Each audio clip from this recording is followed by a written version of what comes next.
বলছে দেখবি যদি বিসমিল্লাহ হারাম পাগল মনাবা দেখবি যদি বিসমিল্লাহ হারাম ওরে দেবী দেবী মিল্লা বিসমিল্লাহ আরে ওরে বাবা দেবী দেবী মিল্লা সৃষ্টি দেব বড় হইয়া দেবে দৃষ্টি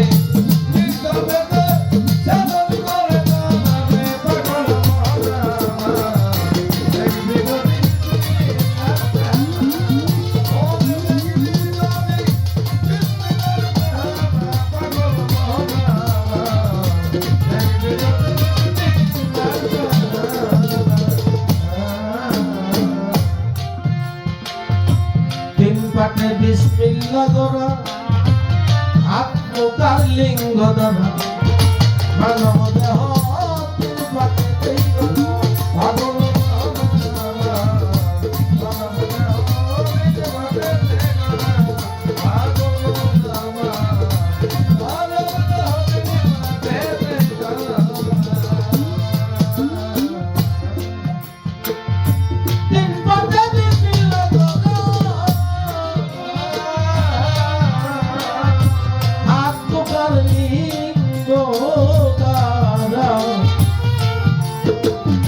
মানব দেহ তিনি মাতে দেই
দাদি দেওয়া কুতর পয়ার হুমকি দেওয়া যাবে না ও আদর খেলাব তোরা ওরে পাগল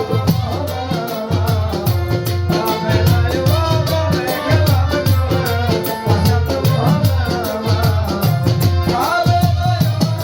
খেলাব তোরা হাতে 6টা মুখে 6টা আর লিঙ্গের আছে 27 9 19টা কাজ বর্জন করতে হবে বাদ দিতে হবে তবে ওই মানুষের মুখ দিয়ে যা বলবে হাত দিয়ে যা ধরবে সবই বরকতময় হবে মুখে 6টা মিথ্যা বলা যাবে না আমগো ওইটা ভালো মিশা হতে কয় আমরা কিন্তু তো কয় না আমাদের বইরি শঙ্করামপুর বাজারে ফোন করছে কনে কয় আমি না এই টাঙ্গাইল শহরে মানে টেহবা টেহানি গাবো মানে ও রামপুরি নাই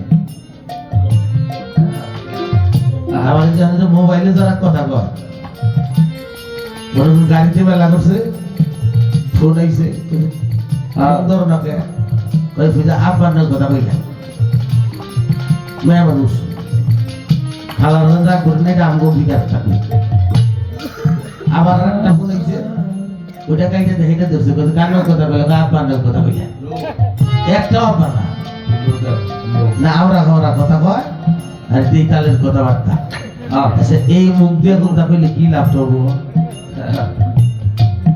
আর ও আদার কথা এবার তো জানতেন টেহা পয়সা আওলাদ নিলি এই জন্য আওলাদ পয়সা না দিবে চাই না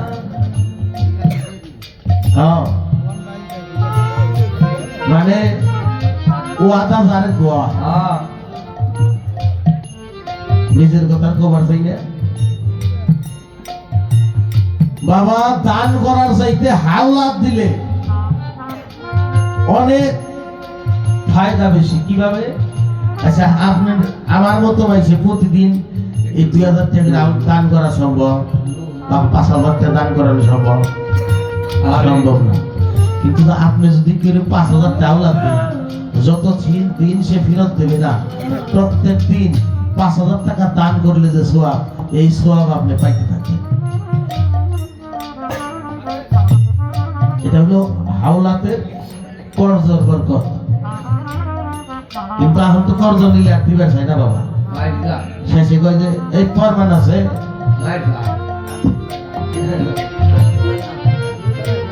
এই হলো বিষয়টা।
যাবে না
যাদের হাত পবিত্র তারাই হাত বেজাতরে বরকত হয়। একদিন আমার খাজা বাবা মোরাকাবায় রইয়াছে বসিয়া,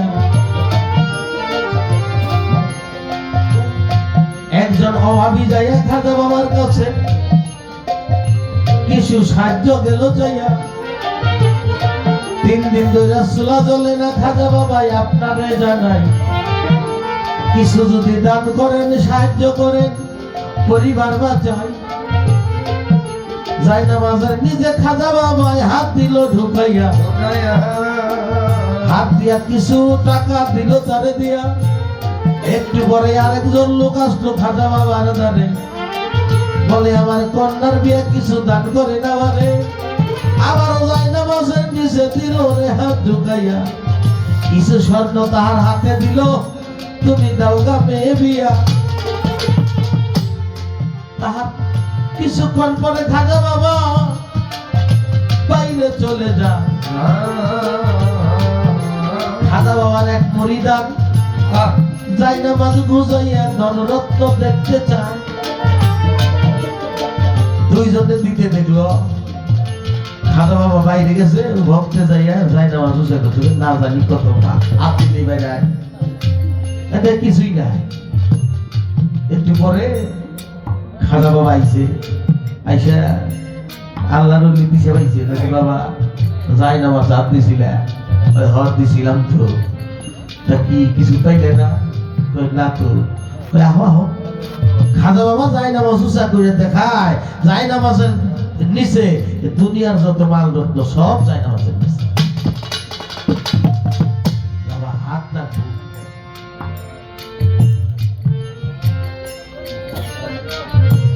আমার রাসূলে আম্বিয়া একদিন 1000-এর উপরে সাথী উট দুম্বা সব আছে। ওই একটা কুয়ার থেকে পানি আসাল কিছু, ওটা কিছু মাইসে খাইছে, পানি শেষ হয়ে কেদা কেদা হয়ে গেছে গা। রাসূলের কাছে কইতেছে, হুজুর পানি তো নাই, পানি ছাড়া তো চলবে না। বলে যে কূপে পানি দেখলাম, কই সব শেষ। তো তাহলে আলী কোথায়? আলীর খুঁজো। মৌলা আলীরে ডাক দিছে, বলে আলীর কাছ থেকে একটা তীর নিয়ে আসো। তীর নিয়ে আসছে, আমার রাসূল পাক বিসমিল্লাহির রহমানির রহিম কইয়া ওই কূপের মধ্যে ওই তীরটা নিক্ষেপ করে দিছে। ওই পানি বাড়তে বাড়তে কূপ সমান হয়ে গেছে। সমস্ত 1000 মানুষ খাইছে, উট দুম্বা সব খাইছে। খাওয়ার পরে উজু গোসল সব করছে, পানি আর শেষ হয় না। হাত লাগবো না বাবা। ওই আমার টাকা দিন গেলে 700 মিশা কথা করে এই মুখ দিয়ে কইলি খালি ও আমার বউ গ্রামে একজন পিসাবা ছিল, নাম টাম নাই কইলাম। উনি পানি ভরা দিত, উনি হাজি হজ করে আসছিল, উনি পানি ভরা দিত। এই পানি ভরা যে কোনো রোগের জন্য দিলে মানুষ সিরিয়াল দেখে গেত। উনি 2 দিন দিত, সপ্তাহে 2 দিন, লম্বা লাইন হইত। যে পানি ভরা নিয়ে খাইতো তারই কাম হইতো। ওই পিসাব চলে যাওয়ার আগে তার ছেলেও পীর হয়েছে, তার এক নাহি খেতে গেছে। হ্যাঁ একজনও যায় না পানি ভরা নিয়ে। কারণ আপনারা বুঝা নিতেন, বাপে করছে তখন পানি ভরায় কাম হইছে, পোলাই করে হয় না। তাইলে মুখ গুতাই খাবা নাই।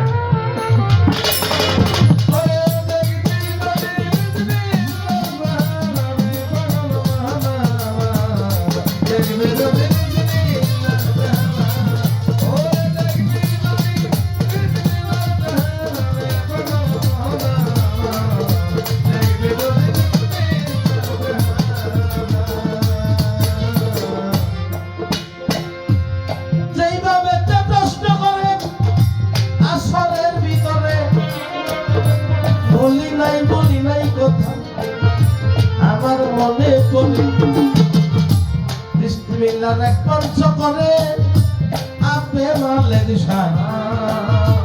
সেই মঞ্চে উঠিয়া 7টা বাসন দিলেন তাই, কিবা বাসন দিয়া বসিল রে, কিবা বাসন দিয়া বসিল। খুলে বলো কিবা বাসন দিয়েছিল।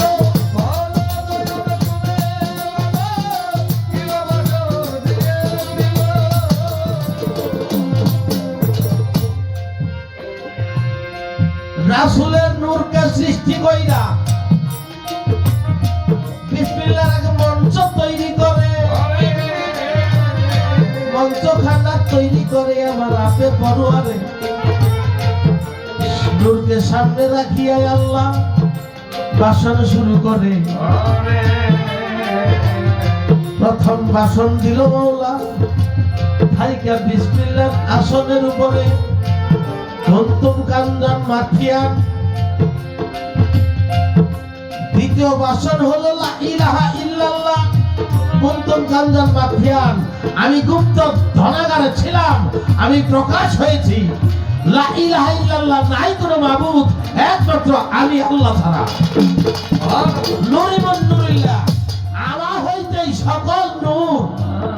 নূরিমিন নূরি, আমার হইতে আমার রাসূলের নূর। খালাকাও মিন নূরি, ইয়া আলী আল্লাহ, আল্লাহু আকবার। ছাত্র হাসান তিনি দিলেন, সূত্র হইল বেহেশের চৈতন্য দান। লেখছে বইটা লেখছে বেনজির হক চিশতি, 142 নম্বর পৃষ্ঠার মধ্যে এই বিষয়টা আছে।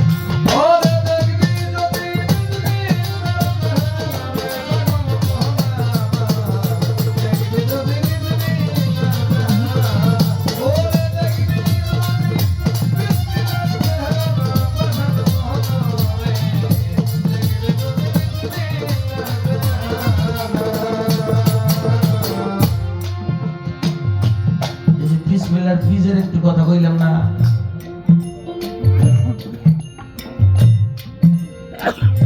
আচ্ছা বাবা, এই আমাদের দেহার মধ্যে যত গাছ বৃক্ষ দেখি সবচেয়ে বড় গাছ কোনটা? বট গাছ, তাই না? এটা আমাদের বাড়ির অনেকটা আসাল হাই বড় হয়েছিল, পুরাক বাড়ি সাইন হয়েছে। পরে যে ঘূর্ণিঝড়ের সময় ওটা ধ্বংস হয়েছে, পড়ে গেছিল গা, ওরা কাইটে বানিয়েছে। আচ্ছা, এই বটের বিচি দেখছো? বটের বিচি বাগুনের বিচি চাইতে ছোট। বট গাছ কোন থেকে হয়?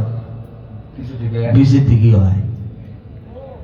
এক ব্যক্তি বাজাই না, ওই সন্ধ্যে মেলা করছে, চোদ্দ মাসের দিন তো দেখে বড় বড় তরমুজ। তরমুজ দিকে আল্লাহ কত বড় রহমান, কত বড় বড় তরমুজ, একটা 20 কেজি। কোনো কোনো ঘটনা ডোলের সমান হয়েছে। ওই গাছ আটাইতেছে, আটাইয়া দেখি পারে না আল্লাহ গাছ, এত বড় ফলটা, এটা একটা গাছ হইল, মানে আল্লাহর কাম পছন্দ হইতেছে না। এই গাছের এত বড় ফল, এরা রাগারাগি করতে করতে গেছে গা, যায় দেখে বিরাট একটা বট গাছ। এই বট গাছে ছায়া পাইছে, ওই গামছা পিছে বইছে, বইয়াও সে মিশে দেখে তো ওই বট গাছে এই বটের ফল এত গাছ কত বড়, এই একটু একটু ফল। ওই ফলটা ওই গাছে দিত, এই ফলটা ওই গাছে দিত, দেখলে এটা একটা ঠিক মতো হইতো। যাবা গাছ হেবা ফল, মানে তরমুজ দিবার চালাই। এই রাগারাগি কইরা গামছা পিছে এটা কইতে জিরাই নেই, ঘুমে না লাগছে। ঘুমের মতো আইছে, ও ওই যে উজনে বইছে, ওই জায়গার মধ্যে পাখি বইছে একটা। পাখি বইয়া ওই পাকা বটের জমার মধ্যে ঠোকর দিছে। ঠোকর দিলে ঝুমঝুপি কপটা তো আর উপরে পড়ছে, যাই ধরছে বট। হাই না হাই, ওই ফল যদি এনে থাকতো কেন আমার জান শেষ। আল্লাহ কাম ঠিকই করছে, আল্লাহ যা করে কাম ঠিকই করে, আমাকে বুঝতে ভুল হয়। ওই ছোট্ট বটের বিচির মধ্যে এত বড় বট গাছটা লুকাইয়া ছিল। আমি কবির সরকার কি ছিলাম? আল্লাহ কোরআনে বলে, আমি এক বিন্দু পচা পানি হইতে তোমাকে সৃষ্টি করিয়াছি। আমি এক বিন্দু, কত বিন্দু? একবার স্বামী স্ত্রীর মিলন হইলে যতগুলো সন্তান হওয়ার সূত্র বাহির হয়, তাতে কয়েক লক্ষ একটা প্রবেশ করে মায়ের জরায়ুতে। অনুবীক্ষণ যন্ত্র ছাড়া দেখার কোনো কায়দা নাই। সেইটা আমি মায়ের সেকিমে গেলাম, গিয়া কি হইলাম, একটা বিরাট সাগরের মধ্যে পড়ে গেলাম। অকুল সাগর, কুল নাই, কিনার নাই। কি হইল? সাথে সাথে ওই গেট বন্ধ হয়ে গেছে, দরজা বন্ধ হয়ে গেছে। এই যে বন্ধ হয়েছে একবারে 10 মাস, এর আগে খুলে না। এটা বুঝছি কি করে? ওই মা এই কয় ওই যে 27 দিন পর পর 1 মাস পর পর যে 27 দিন পর পর মায়ের একটা বিভাবার ঘটে না, এটা যখন বন্ধ হয় তখন মায়ে বুঝতে পারে যে আমার আল্লাহ রহমত করছে, আমার কোনো সন্তান নাকি হবে। সেখানে আলো ছিল, বাতাস ছিল, কোনো লাইট ছিল, কোনো মানুষ ছিল। সেইখানে আমি আল্লাহ আমাকে কিনারায় লাগাইছে। কিভাবে? আমাকে মাংস পিণ্ডি বানাইছে। সেইখানে মাংস পিণ্ডি বানাইয়া হাড্ডি দিছে, চামড়া দিছে, তারপরে আমাকে জান দিছে। আস্তে আস্তে আমি মায়ের পেট থেকে ভূমিষ্ঠ হইয়া বাহির হইছি। বাহির হইয়া এখন এত বড় কবির সরকার, এত বড় আমার দাদা, এত বড় আপনি হইছে। তাহলে বরকত হলো এইখানে। এই বরকত মিস হবে না। এই বীজের থেকেই বরকত হয়। এই বীজের বরকত যদি না হয় আমরা জীব বাঁচবো না।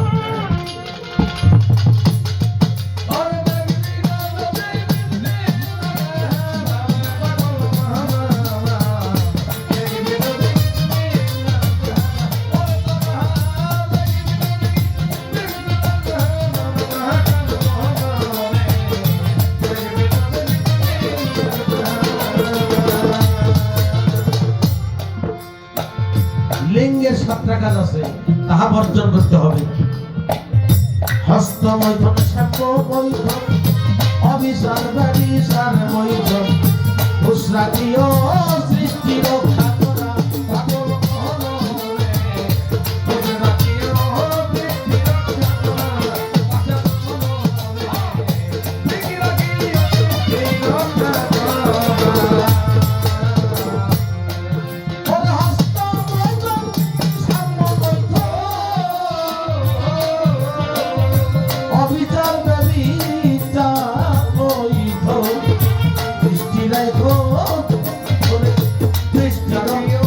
সৃষ্টি রক্ষা করা।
হইছে তারা পাগল হলো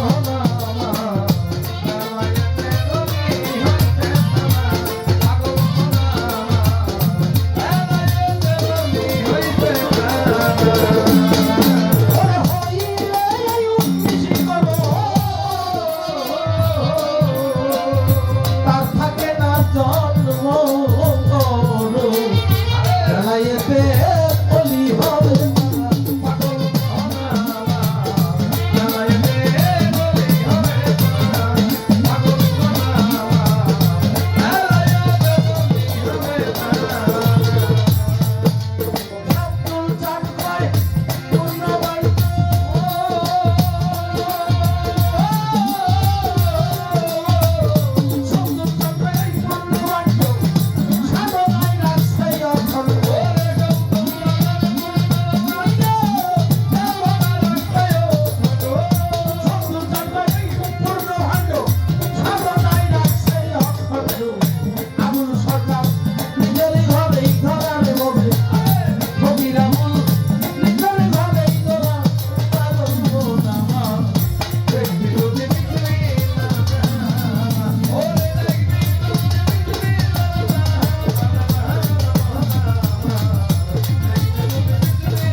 তারপরে কথা বললে ভুল হয়, বলতো কি ক্ষমা করে দেবেন। খাজা বাবার সানে দরবার। খাজা বাবা কি? আমার খাজা বাবা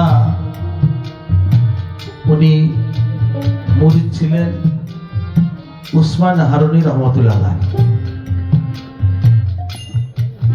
কিন্তু উনি মাদারজাত ওলি ছিলেন।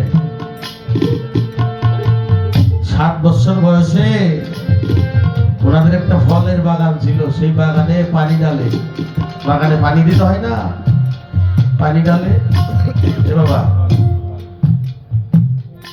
সেই বাগানে পানি ডালছে। ইব্রাহিম কান্দুজি রহমতুল্লাহ আলাইহ উনি ওই খাজার বাবার বাগানে চলে গেছে। যখন চলে গেছে উনি ইব্রাহিম কান্দুজিকে বসাইয়া কিছু আঙ্গুর কিছু বেদানা ইব্রাহিম কান্দুজিকে খাইতে দিছে। উনি খাইয়া জালালি নজরে আমার খাজা বাবার দিকে তাকাইছে, আর কিছু ফল উনি আমার খাজা বাবার মুখে দিছে। উনি ওনার হৃদয়ের কাষ্প ফুটে গেছে, বেলায়েতি জাগ্রত হয়ে গেছে, আল্লাহর আরশ মহল্লা পর্যন্ত দেখতে পায়। উনি ভারতবর্ষে আইসা 96 লক্ষ মানুষকে মুসলমান বানাইছে। এত বড় মর্যাদা আমার খাজা বাবা। এই খাজা বাবা এই ইসলাম ধর্মের আমাদের যে প্রসার সিলেট শাহজালাল শাহপুরা 360 আউলিয়া, তার আগেই আমার খাজা বাবা হিন্দুস্থানে এসে পৌঁছেছিলেন ইসলাম প্রসারের লাইগা। এক ব্যক্তি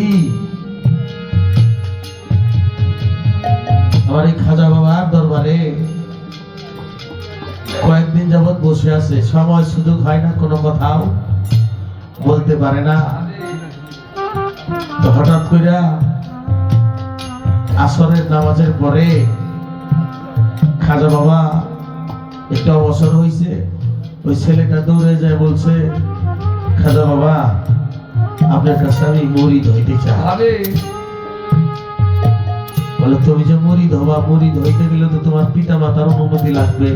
তোমার পিতা মাতা আছে? বলে আছে, আমি অনুমতি দিয়ে আসছি। বলে ঠিক আছে। উনি মুরিদ করে নিয়া বলে তাহলে থাকো কিছুদিন দরবারে। বলে আমি তো একটা চাকরি করি, আমি থাকতে পারবো না। বলে কিসে চাকরি করবো? বলে আমি জাহাজ চালাই, ছুটি কয়েকদিন আছে, আমি একটু বাবা মার সাথে সময় দেবো। আপনার এখানে কয়েকদিন হয়ে রয়েছি, আপনার সাথে তেমন কথাবার্তা বলতে পারলাম না। বলো ঠিক আছে, তুমি যখন চলে যাবা তাহলে তোমারে আমি আর জোর করে রাখবো না। তবে আমার কাছে মুরিদ যখন হইলা, তোমার একটা কথা বলি, তুমি যদি কোনোদিন কোনো বিপদ আপদে পড়ে যাও তাহলে আমার নামটা স্মরণ করো, আর আমার রূপরে একটু ধ্যান করবো। আল্লাহ চাইলে তোমার বিপদ থাকবে না। বাড়িতে চলে গেছে, বাবা মাই বলতেছে, বাবা আসছো 3 দিন থেকে আসলা, ছুটি অল্প কয়দিন, আমরা তো নিয়ত করছি তোমার বিয়ে করাবো। বলে ঠিক আছে, তোমরা বিয়ে করাইতে চাও। বাপ মাই দেখে একটা সুন্দর মেয়ে বিয়ে করাইছে। 10-15 দিন ছুটি ছিল, ছুটি শেষে এখন জাহাজে যাইতে হবে। বাবা মার কাছে বিদায় নিতেছে। স্ত্রী বলতেছে, আপনি কিসে চাকরি করেন? জাহাজে। জাহাজে কতগুলো লোক যায়? একবারে 5000 লোক যায়। বলে তাহলে আবার একটু সাথে নেওয়া যায় না? 5000 লোক যায়, এই কাশিরের সাথে করে নেওয়া যায় না? বলে বাবা মা কি বলে শুনি। বাবা মার কাছে বলছে আমার স্ত্রী জাহাজে যাইতে চায়। বলে ঠিক আছে, নিয়ে যাও। জাহাজে নিয়ে গেছে। জাহাজে উঠাইয়া 5000 প্যাসেঞ্জার সহ জাহাজটা ছেড়ে দিছে। বাবা জাহাজটা করাচির দিকে যাবে। ভারত থেকে শুরু করছে, পাকিস্তান করাচিতে যাবে। মাঝ সাগরে যখন গেছে বাবা, এমন ভাবে মেঘ করছে, ঝড় শুরু হয়েছে। 10টা হাইল বইটা সব নামাই দিছে। তারপরেও জাহাজটা এরকম ঘুরাইতেছে, আর উপরে উঠে ফেলেছে। পাগল হয়ে গেছে জাহাজ যিনি চালায় সেই সাহেব। তখন মনে পড়ছে আমার খাজা বাবা না বলছিল, যদি কোনো বিপদে পড়ে যাস তাহলে তুই আমার কথাটা স্মরণ করবি। দৌড়ে আসিলা কোঠার মধ্যে গেছে, যেখানে নামাজ পড়া হয়, যাই নামাজ বিছাইয়া মোরাকাবার মধ্যে বয়ে করছে আর ডাকতেছে, খাজা বাবা তুমি না বলছিলা আমি কোনো বিপদে পড়ে গেলে আমি যেন তোমাকে স্মরণ করি, তোমাকে ডাকি। আজকে 5000 মানুষের জান আমার হাতে। এই 5000 মানুষ যদি জাহাজটা অ্যাক্সিডেন্ট করে মারা যায়, আমি মারা যাই, সেটা আমার কোনো দুঃখ নয়, কিন্তু তোমরা মানুষ যদি মারা যায় সেই কলঙ্ক আমি হয়ে যাব। আরে খাজা বাবা আজকে ঘোর নিদানে তুমি রক্ষা করো। এর মধ্যে স্ত্রী কোথা থেকে যেন আইসা স্বামীর পাশে বলছে, বলে স্বামী বেহুশ হয় না, আল্লাহ আল্লাহ করো। গোড়া খাওয়ার থাকলে বাবা ধ্যানে থাকলে, তখন যদি কেউ ধ্যানের মধ্যে আঘাত করে তার তো রাগ হয়ে যায়। আর জাহাজের মধ্যে যারা সারেক থাকে, অপারেটর থাকে, তাদের কাছে অস্ত্র থাকে, ডয়ার থেকে টানলে অস্ত্র বের করে একটা গুলি করবো। তুই কি করলি? আমি এখন কার সাথে কথা বলছি তুই জানো? আরে অস্থির হয়ে গেছে, বলে স্বামী আমি তো বুঝতে পারি না। সাথে সাথে ঝড় আস্তে আস্তে নেমে গেল। নেমে গিয়ে জাহাজটা যখন আস্তে আস্তে শান্ত হয়ে গেল, দুই চোখের পানিতে মুখ ভাসিয়ে দিচ্ছে, বলে মুর্শিদ বিনে আজকে এই ঘূর্ণিদানে